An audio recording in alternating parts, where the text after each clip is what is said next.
राज्यातला पांदन रस्ता सुद्धा सुरू राहणार नाही. पांदन रस्ता सुद्धा, एवढं लक्षात ठेवा. मराठ्यांच्या नादी लागत नाही. गोडी गुलाबीनं तुम्हाला जे करायचं ते करायचं. त्यावेळेस घडलं आता. पुन्हा त्या भानगडीत पडायचं नाहीये, हे मात्र तुम्ही लक्षात ठेवा. तुम्ही जर ते भानगड करायला जाता, पोलीस हे नामकं करीन आणि तमकं करीन, त्याची किंमत इतकी भयंकर, तुमच्यासह देशातल्या पंतप्रधान मोदी साहेबांना सुद्धा त्याची किंमत मोजावी लागणार आहे. तुम्हाला मी प्रामाणिकपणाने सांगतोय, धमकी नाहीये, हे तुम्हाला मी समजून सांगतोय. कारण तुम्हाला ती खोड आहे, लोकांच्या.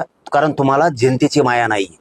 तुम्हाला आई कळत नाही, बहीण कळत नाही, लेकरू बाळ कळत नाही, काय कळत नाही. कळत असतं तर आमच्या 9 वर्षाच्या पोरीच्या पायात गोळी शिरली नसती. इकडून गोळी शिरली ती इकडच्या बाजूने निघली होती. त्या लेकरांचा काय जीव मानला असत. त्याच्यामुळं तुमचं आम्हाला माहीत झालेलं आहे, म्हणून तुम्हाला सावध करतोय. पुन्हा त्या भानगडीत पडू नका. आई बहिणीवर पोरावर जर हात पाडला ना, मराठी कोणत्याही टोकाला जातात बरं का फडणवीस साहेब. आणि तुमच्यामुळं पुऱ्या देशातल्या सरकारला सुद्धा हादरा बसत. मोदी साहेबासहित हेही शब्द लक्षात ठेवा माझा तुम्ही. मराठ्याचा इथून पुढे नाद करू नका. आणि मराठी बार मार खायला मोकळे बी नाही.